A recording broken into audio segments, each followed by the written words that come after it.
Hello, my friend, and happy spring and Lenten season. If you celebrate, I'm so excited to bring you this episode today, The Space Between Us, Why Decentralizing Your Partner Creates Healthier Love.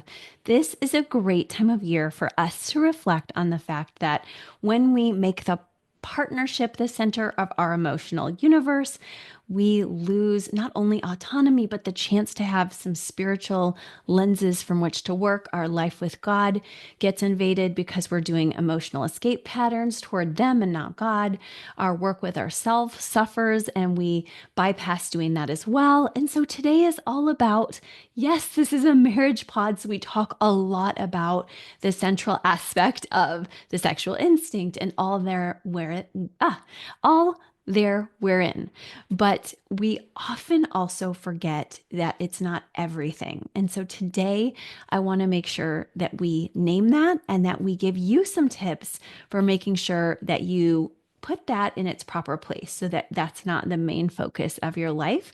This is especially relevant if you have the anxious attachment style or the disorganized attachment style. You might remember when we had many actually different podcast guests talk about attachment styles. Dr. Anita Coonley, we had therapist Julie Manano, and so many others talk to us about attachment styles. So you can go back on those episodes if you don't know what I'm talking about. But when you have that anxious or disorganized attachment style, you're much more likely to centralize your spouse. Whereas if you're withdrawing, it's important that you know sometimes for you, it's going to be that you even need to centralize your relationship a little bit more. So that's an important caveat.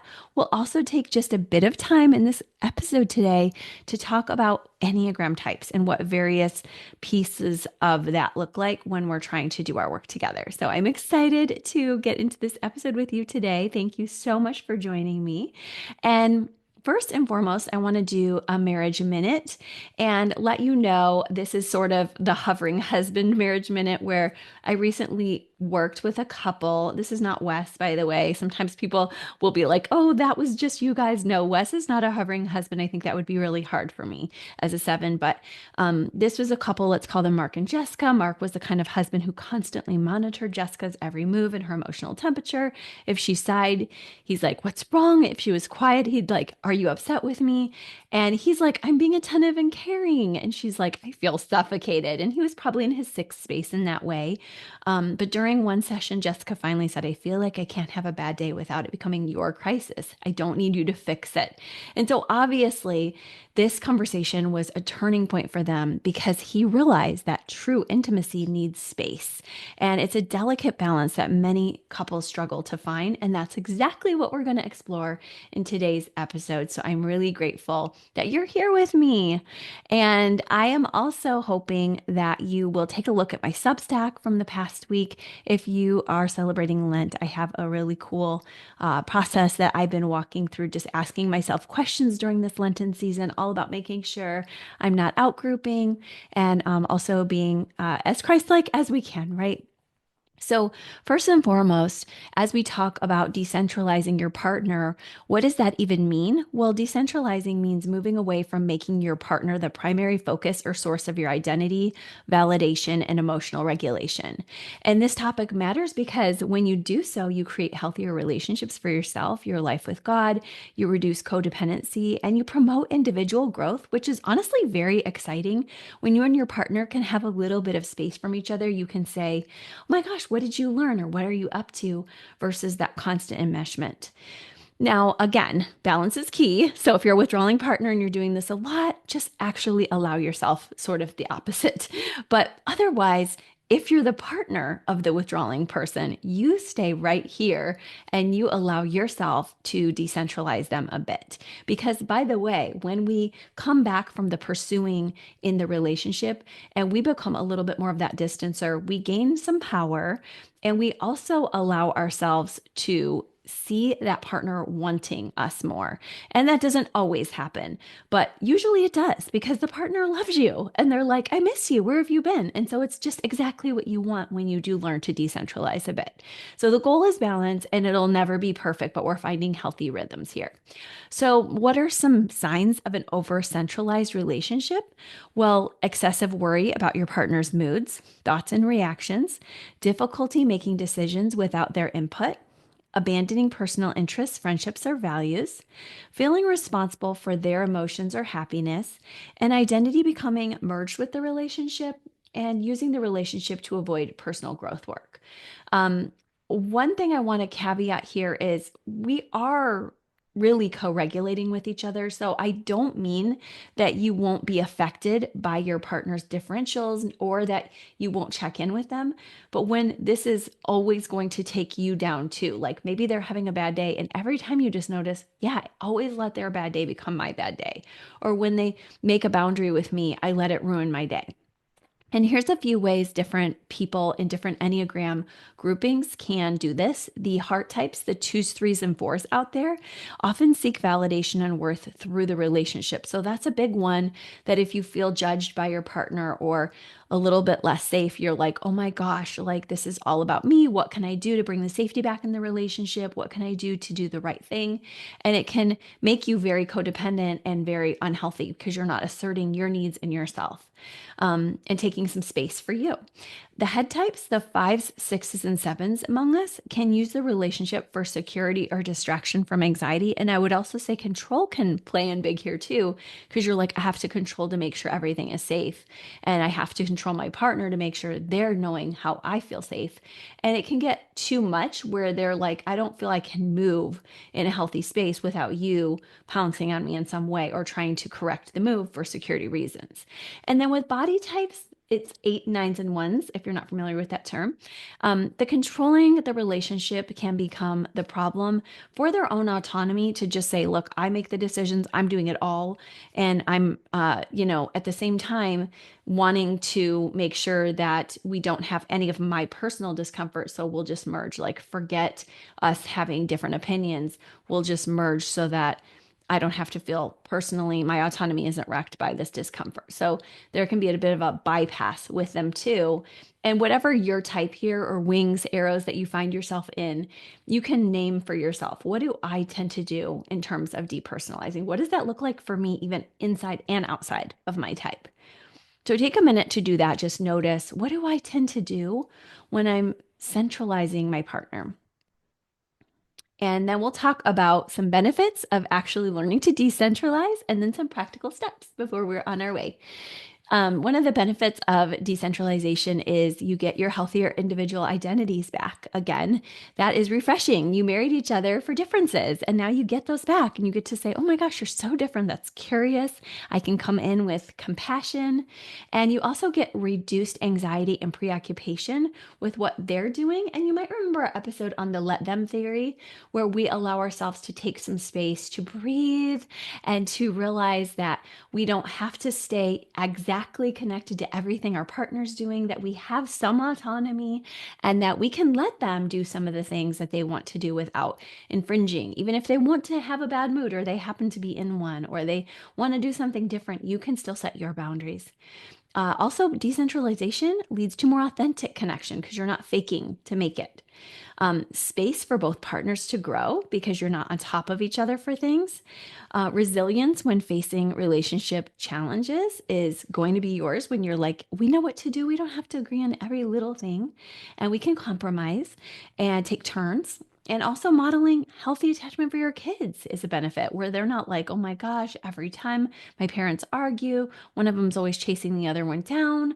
That's a really beautiful thing when instead they can see, well, if we're going to talk, we're going to talk in a healthy way and we're going to make boundaries together. And they might see some ruffled feathers or crying or upsetness, but they don't see one parent just falling flat. And there is a differentiation there that some people think your kids can never see anything real. And that's not true either. I've worked with way too many adults who are like, I never learned how to cope. Things were icy, rigid, tense, and then no one said anything.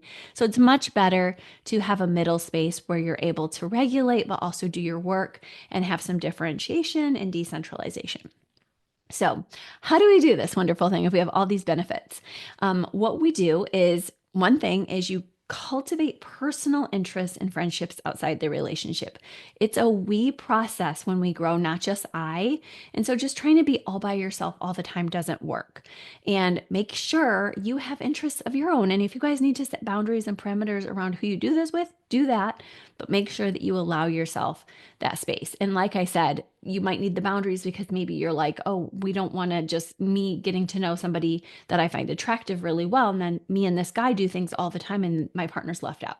So that's a good one to remember. Also, I should have even put this one first. This is a good should. That the step of going to God. I just had a wonderful time with God in the Psalms this weekend. It was Psalm 18 that really spoke to me. And it was just so beautiful. And I was going through it on the Bible app and I was seeing how many other times I had needed this psalm. And it was just like not doing the bypass and just doing that. Like I also kind of remembered that that same day I had gone running several miles and I was like, girl, not fast or anything, just like a healthy amount. And I was like, girl, like do your work with God and do your boundary setting so that you keep things in perspective. And that was just so good for me to spend time with God. Also, developing internal validation systems, just like you heard me say, girl, is not in a judgy way, but just, you've got this. You've got this. You know, whoever you are out there, listener, you've got this. And you can make and set healthy parameters for yourself and validate yourself with healthy self talk and put that inner critic under your shoe. And you can set and maintain healthy boundaries that make you feel safe and allow yourself to love your partner with authenticity and others and get rest. And then you can also practice emotional regulation skills. We talk about that sometimes on this podcast, but healthy self-soothing, journaling, hot baths. You heard me say going running could be for some people. It depends on where you're at, but another space for doing that is just with the breath work is it's absolutely huge to just breathe when you're feeling overwhelmed and like, I've got to go fix it with my marriage. Um, and just mindfulness, just to realize I don't have to over focus on my partner. I can be mindful. This is what I'm feeling. This is what I'm experiencing in my body. I can take a deep breath. These things, just 2 to 3 minutes, are so healing. And for conversation starters with each other about decentralization, I think these are great ones for you to ask. Just a few basics. How can we support each other's individual growth without losing each other? What personal interests have we each neglected? Maybe we're harping on each other too much. What have we been neglecting? And how can we balance togetherness and autonomy? What boundaries might strengthen our relationship? And how do we each seek validation so that you can ask each other, like, is it healthy? And you might say, you know, I've noticed you seek validation on certain things. Like Wes and I have been doing this monthly marriage meeting that I'll talk about on a soon podcast. But, you know, one of the things he was saying is he's like, I love when you give me that attaboy. It just feels so good as a type one to hear that. And that was good for me to hear that. He likes that kind of validation. And when it was my turn, I'm like, oh my gosh, like this is so hard to hear this. So we're all a little different, but of course I'm peeking around the corner. I want to hear it, but it's hard to hear it. Um, so just allow yourself to find your way through with any of these practices. I'll give you one more to just allow yourself to truly anchor yourself. This is called the anxiety anchor technique. So basically what you do, if you're watching me on the podcast on YouTube, I'll select a small object I'm finding right here. It's a little bracelet that actually says man up. Oh my gosh. Not sure what organization this is from, but here we go. Select a small object that can be carried in your pocket or worn. Hold this object while in a calm state, taking 5 deep breaths while thinking. And I'm going to give you the mantra to think, but I want you to give yourself a chance to find an object and to do this with me right now if you want to. You can even pause me if you like. So go ahead and take 5 deep breaths while thinking this. I am safe. I am loved. I am okay. That is so helpful to give yourself that moment. And when your partner's anxiety spikes, this probably isn't right now, but when it does, you can do that. And or you can allow yourself 3 slow breaths and you can state internally, this anxious feeling belongs to me and not them. And ask yourself, what do I know for certain? And what is within my control right now? And just choose one small action. Try to track your progress for a few weeks to see, how is this going? If this is a thing for you, don't just let this go. Allow it to become a 1% better, an atomic habit that you set, a place where you know you're making change. You're decentralizing them as the primary focus. You're going back to your relationship with God and also to yourself to show more healthy autonomy and healthy esteem. And you heard me say that pursuer distancer cycle in marriage that we learn from emotionally focused therapy and others will help you because they'll see, oh my gosh, they care for themselves, they love me, but they're not letting it completely dysregulate them when I'm upset. They're not trying to control me. This feels really good to your partner to see you doing this. It puts the relationship back where it needs to be. It's important. It's not everything. So I hope that was helpful for you to hear today. I just love this topic. I'm happy that it's been talked about more in spaces on Instagram as well. And keep following here for a fun midweek episode as well that will also be meaningful. All right, I'll talk to you soon. Bye bye. All right, I'll talk to you soon.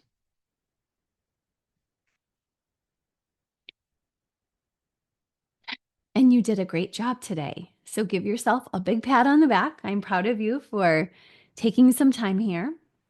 And make sure you continue this journey with me as you learn to self regulate, as you learn to go to God, as you learn to receive healing, and as you learn to be healthy with your partnership. All right, I'll talk to you soon. Bye bye.